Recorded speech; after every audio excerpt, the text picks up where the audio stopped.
In Greek and Roman mythology, a Pandora is a woman who opens a box filled with all kinds of disasters. That's why the box she opened is called the Pandora's box.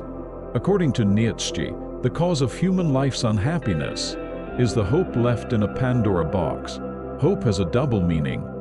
Hope gives both anticipation and distress. In fact, no matter what unfortunate event comes, we can continue our happy lives again if we do not lose hope. However, vague hopes that have no possibility of realization will only eat some of our lives. So how can we be happy? How can we be freed from pain and unhappiness? Two kinds of happy people. In Joyful Learning, Nietzsche says that there are two kinds of happy people in the world. The first is someone who can enjoy life spontaneously, even at a young age. He constantly does bold things, but he never fails. The second is someone who has failed in everything he wanted and planned.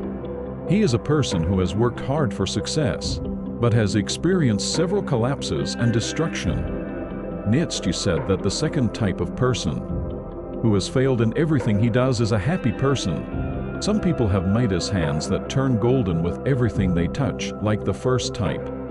But only a few do. Most lives can go so low that failure has nothing more to lose. Nietzsche says the second type of person no longer feels unhappy, because they have long decided not to take their desires or plans too seriously. In our lives, we can suffer from unexpected setbacks. If these misfortunes are repeated often, we are bound to become more sensitive to pain. Even a little pain is enough to ruin your life. Nietzsche says that when you fail, you are more obliged to be grateful than successful. This is because when you experience a moment dangerous enough to lose your life, you can learn a lot from it. Nietzsche had a lonely adolescence after losing his father as a child. Nietzsche was a genius enough to become a professor at the prestigious University of Basel in Switzerland at the age of 25 without a doctorate. But like other geniuses, Nietzsche's life was not unusual. He spent much of his life suffering from physical pain, such as headaches and vomiting due to illness, and eventually resigned as a professor at the University of Basel. He was forced to wander around without being able to settle down in one place. After Nietzsche saw his father's death as a child, he had to face the fear that he might fall ill and die like his father. Nietzsche was also unable to achieve his true love, Lusalem, and suffered a devastating broken heart. His pension from the university he retired from in the cold winter ended, so he had to write without money to smoke a stove. How could he write numerous books with his thoughts without giving up on the path of a philosopher? In this often repeated pain of illness, can Nietzsche say that his life was really happy? Nietzsche likens happiness to the growth of plants. Humans have built a small garden called happiness, right next to the world's sadness, and on top of volcanic outcroppings that cause all kinds of disasters. This means that a tree called happiness has no choice but to grow with a tree called unhappiness. He compares the relationship between happiness and unhappiness to two older sisters and twins growing together in pleasant studies. In other words, happiness and unhappiness are not the opposite.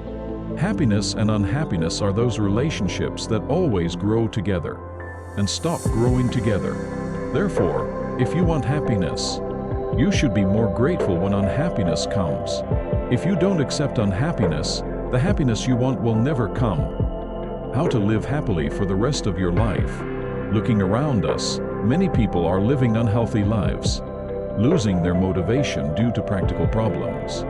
Nietzsche also suffered from constant repetition of pain due to solitude, the outside of the world, and disease. Nevertheless, he did not become weak, fought the world, and proudly affirmed the life that inevitably came. Although he was uncomfortable with the disease, he did not give in. How did Nietzsche turn such an unhappy life into a happy life? First, do not expect fate, but welcome chance. We plan for a future to live a happy life. For example, you study hard to get a good job. You save money to live in a good house. You take good care of yourself to meet a good spouse.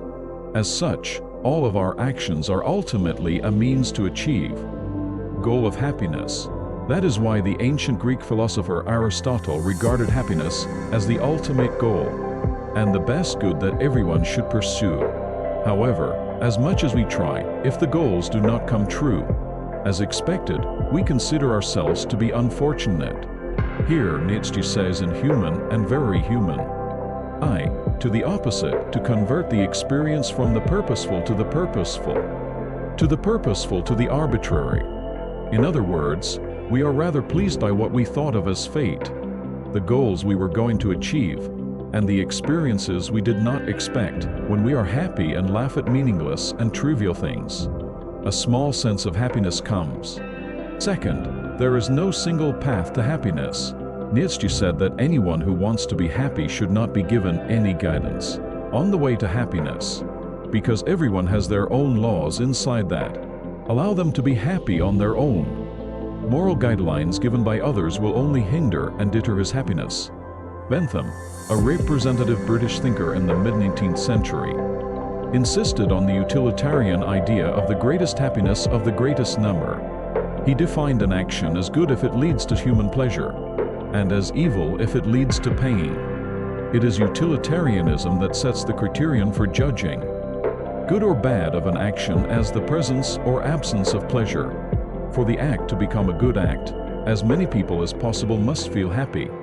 Nietzsche points out that the way of thinking that measures the value of things, based on pleasure and pain, which is nothing more than incidental and secondary, is a superficial and naive way of thinking.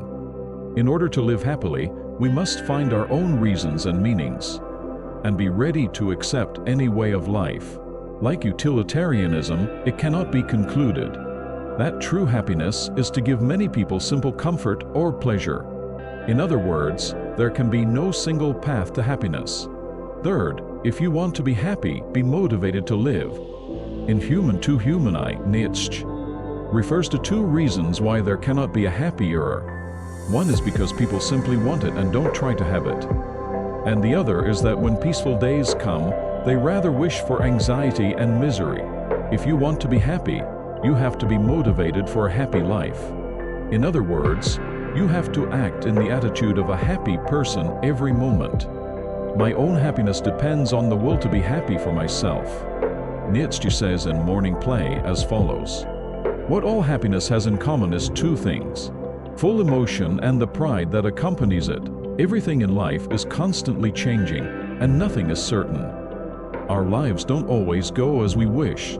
Troubling times can come at any time. You can't just be happy at this moment. Likewise, there is no need to be sad that the unfortunate moment continues. This is because happiness and unhappiness always come alternately in our lives.